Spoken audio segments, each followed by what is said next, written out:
Són els alumnes més destacats que estudien als centres educatius de la Pobla. Els que este curs han aconseguit millors notes i per això l'Ajuntament ha volgut fer-los un reconeixement. Es tracta de la primera convocatòria dels Premis a l'Excel·lència Educativa, una iniciativa amb la qual es vol donar protagonisme als alumnes que més han destacat. Se parla molt del fracàs escolar. Jo crec que l'alumnat necessita esforçar-se i motivar-se. Clar, això costa molt, perquè necessita un hàbit de treball.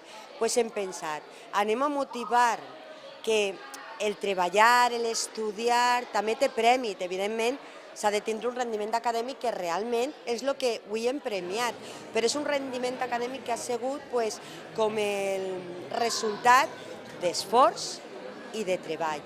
L'alcaldessa de la Pobla i els directors dels centres educatius han estat els encarregats de premiar estos joves. Se'ls fa entrega d'un diploma i d'un xec per a comprar material escolar en els comerços de la Pobla. En total han rebut el premi 15 alumnes. En sisè de primària, Elvira Oliver del Col·legi Públic Lluís Vives,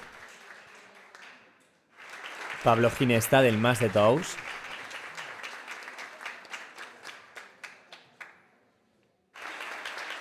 Damián Peñalver del Centre Color, Maria Llorenç del Col·legi Sant José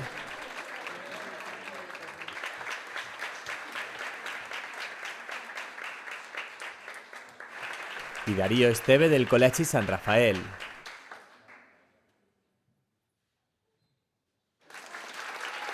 En primer d'ESO ha estat Donis Said de l'IES La Vereda.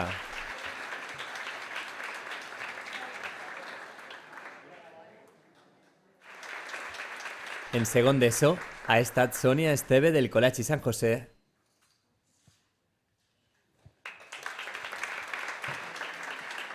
Javier Martínez del Sant Rafael.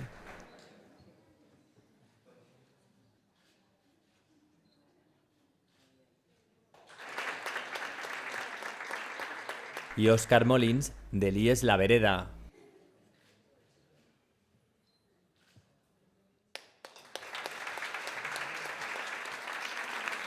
En tercer d'ESO, Amparo Pérez del Col·legi Sant José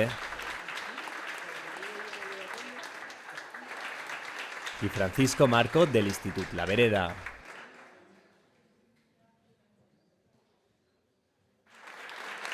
Els alumnes de quart d'ESO premiats han estat Anna Asensi del Col·legi Sant José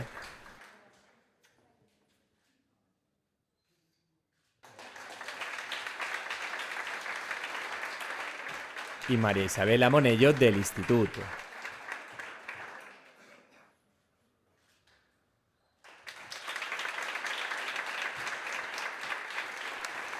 En cicles formatius d'estètica ha estat Marc Salcedo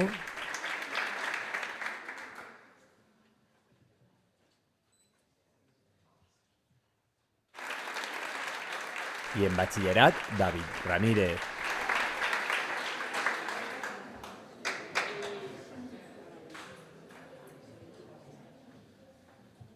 És un premi per a la gent que s'ha esforçat durant tot l'any, que ha tret millor nota que els altres.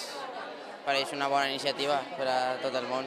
Me pareix molt bé perquè així, encara que continuarem treballant sense aquest incentiu, així tenim més il·lusió per a continuar esforçant-se, que siga xicotet, però ja se veu més reconegut allà d'estudiar. Me parece muy bien todo el esfuerzo que me he esforzado y se lo dedico a mis padres y profesores.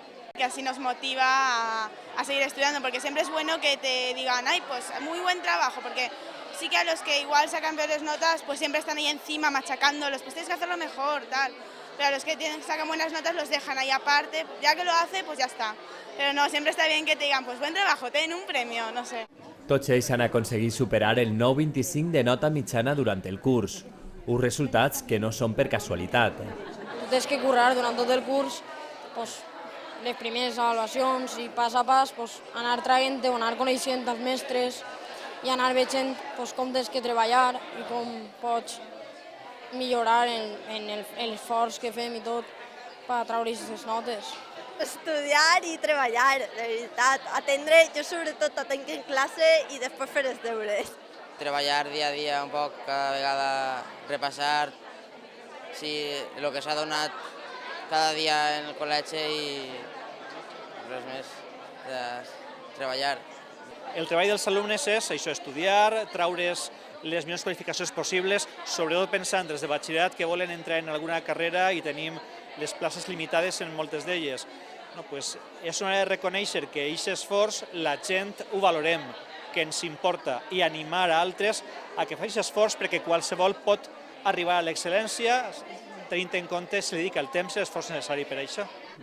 Treball i organització que són la base per poder formar part d'esta fotografia que reuneix les millors notes del nostre municipi. Esta ha estat la que ens han deixat els guanyadors d'enguany.